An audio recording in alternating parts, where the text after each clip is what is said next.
Japan के ताइशोइरा में एक लड़का तांजीरो कमाडो अपने परिवार के साथ पहाड़ों में रहता है। वो अपने पापा के जाने के बाद अपने परिवार का ख्याल रखता है। अपना घर परिवार चलाने के लिए वो रोज सुबह शहर जाकर कोयला बेचता है। लेकिन एक दिन उसकी जिंदगी हमेशा के लिए बदल जाती है। तांजीरो एक रात के लिए शहर में रुक जाता है क्योंकि उसे ऐसा बताया गया था कि डीमंस रात को बाहर निकलते हैं। हालांकि तांजीरो को इन सब बातों पर यकीन नहीं था। लेकिन जब वो अगली सुबह घर लौटता है तो एक खौफनाक मंजर उसका इंतजार कर रहा होता है। उसका परिवार एक डीमन के हाथों बर्बाद हो चुका था। सिर्फ उसकी बहन नेजुको ही जिंदा बची थी, लेकिन वो भी अब नॉर्मल नहीं रही। तांजीरो को पता चलता है कि अब नेजुको एक डीमन बन चुकी है और वो तांजीरो के ऊपर हमला कर देती है। तांजीरो उसे रोकने की कोशिश करता है। नेजुको के अंदर अभी भी उसकी इंसानियत बची थी, इसीलिए वो तांजीरो को छोड़ देती है। तांजीरो फैसला करता है कि वो अपनी बहन को वापस इंसान बनाएगा, चाहे कुछ भी हो जाए। अब हम देखते हैं कि एक डीमन स्लेयर ग्यू तोमियो का प्रकट होता है और वो नेजुको को खत्म करना चाहता है, क्योंकि डीमन स्लेयर्स का काम ही यही होता है, डीमंस को खत्म करना। तांजीरो उससे अपनी बहन के लिए लड़ता है। ग्यू तांजीरो की हिम्मत और दोनों भाई बहन का प्यार देखकर उसे एक रास्ता दिखाता है, डीमन स्लेयर कॉर्प्स में शामिल होने का। तांजीरो अपनी बहन नेजुको को वापस इंसान बनाने का मिशन लेकर आगे बढ़ता है। ग्यू तोमियोका ने उसे बताया था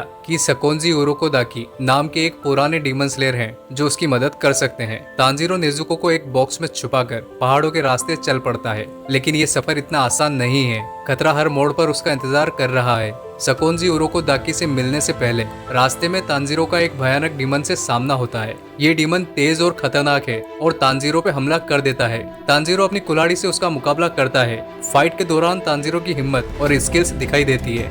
तांजीरो एंड नेजुको डीमन को हरा देते हैं एंड फिर फाइनली तांजीरो सकोंजी उरोकोदाकी से मिलता है, जो कि एक टेंगू मास्क पहने हुए रिटायर्ड डीमन स्लेयर है। उरोकोदाकी तांजीरो की कहानी सुनता है कि कैसे उसने अपने परिवार को खोया और नेजुको को बचाने का संकल्प लिया। नेजुको के इंसानी जज्बात देखकर उरोकोदाकी इम्प्रेस्ड होता है, लेकिन वो तांजीरो को एक कठिन टेस्ट देता है। तांजीरो को इस टेस्ट के लिए अपने दिल और दिमाग दोनों का इस्तेमाल करना होगा। उरोकोदाकी तांजीरो को एक खतरनाक टेस्ट देता है, जिसमें उसे एक पहाड़ पर चढ़ना है और सुबह तक वापस आना है। ये पहाड़ ट्रैप से भरा हुआ है, जैसे रस्सी के फंदे, गहरे गड्ढे और खतरनाक रास्ते।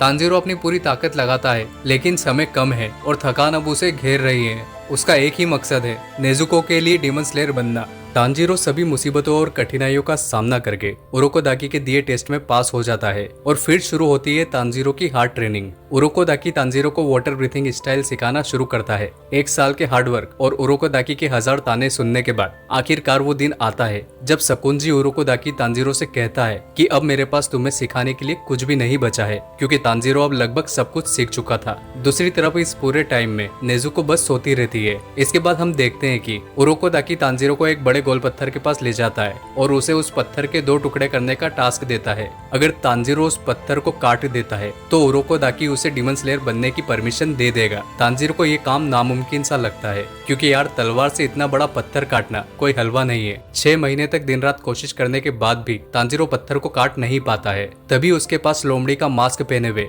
एक लड़का आता है। वो तांजीरो को चैलेंज करता है अपने साथ फाइट करने के लिए। वो तांजीरो को ये भी बताता है कि वो बहुत पहले पत्थर भी काट चुका है। तांजीरो उसका चैलेंज एक्सेप्ट करता है और इसके बाद दोनों फाइट करते हैं। लेकिन तांजीरो उस लड़के का मुकाबला नहीं कर पाता है, क्योंकि वो लड़का एक काफी स्किल्ड वॉरियर था और तांजीरो उसके आगे अभी सिर्फ एक नौसिखिया था। उसने सब कुछ याद तो कर लिया था, पर वो किसी भी मूव को मास्टर नहीं कर पाया था। उस लड़के से बुरी तरह हारने के बाद तांजीरो के पास एक छोटी लड़की आती है। तांजीरो उससे कहता है कि वो लड़का बहुत अच्छा फाइटर है, क्या कभी मैं भी उसकी तरह बन पाऊंगा। वो लड़की तांजीरो से कहती है कि हाँ, तुम बन जाओगे और इसमें मैं तुम्हारी हेल्प करूंगी। तांजीरो उस छोटी लड़की से उसका नाम पूछता है। वो उसे अपना नाम माकोमो बताती है और जो वो लोमड़ी के मास्क वाला लड़का था उसका नाम साबितो है। माकोमो तांजीरो को उसकी गलतियां बताती है और जो भी उसके मूव्स काम के नहीं थे उन्हें हटाने में मदद करती है। तांजीरो जब उससे पूछता है कि वो कहाँ से आई है और उसकी हेल्प क्यों कर रही है, तो वो कुछ जवाब नहीं देती है। ये दोनों ही बच्चे अनाथ थे जिन्हें उरोकोदाकी सा ने पाल पोस कर बड़ा किया था।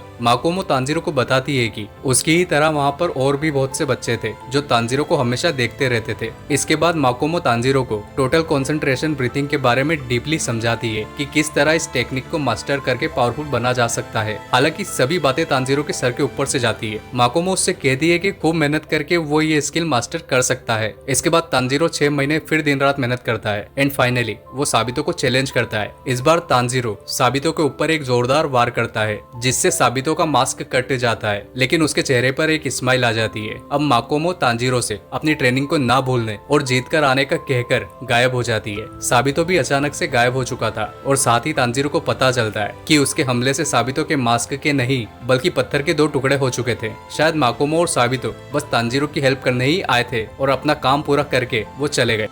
बड़े गोल पत्थर को काटने के बाद तांजीरो की सेल्फ टॉक से हमें पता चलता है कि तांजीरो को लड़ते टाइम एक महक आती है, कमजोरी की महक। मुझे नहीं पता कि ये महक कैसी होती है, तुम्हें पता हो तो कमेंट करके बता देना। खैर, तांजीरो जब किसी से लड़ता है तो उसे सामने वाले की कमजोरी की महक आती है और एक डोर नजर आती है, जिसके बाद वो डोर सामने वाले की कमजोरी और तांजीरो की कटाना से जुड़ जाती है और फिर तांजीरो काम तमाम कर देता है। तांजीरो के इस आत्मचिंतन के बाद उरोकोदाकी तांजीरो के पास आकर उसे फाइनल सिलेक्शन के लिए जाने की परमिशन दे देता है, लेकिन वो उससे एक वादा करने के लिए कहता है कि तुम जिंदा वापस आओगे, क्योंकि पहले उरोकोदाकी के बहुत से स्टूडेंट्स जो कि ज्यादातर बच्चे ही थे वो लौटकर वापस नहीं आ सके थे। फाइनल सिलेक्शन की राह में हर कदम पर नया खतरा होता है जिनसे बच पाना बहुत मुश्किल है। नेजुको को उरोकोदाकी के पास छोड़कर अगले दिन तांजीरो फाइनल सिलेक्शन के लिए निकल पड़ता है। तांजीरो जाते वक्त उरोकोदाकी से साबितो और माकोमो को थैंक्स बोलने के लिए कहता है। उन दोनों का नाम सुनकर उरोकोदाकी परेशान हो जाता है। उरोकोदाकी को समझ नहीं आता है कि तांजीरो को साबितो और माकोमो के बारे में कैसे पता चला, जबकि वो दोनों तो इस दुनिया में ही नहीं थे। अरे भाई साहब, फिर तांजीरो को पत्थर के पास ट्रेन किसने किया था? खैर, ये राज भी उन दोनों के साथ चला गया।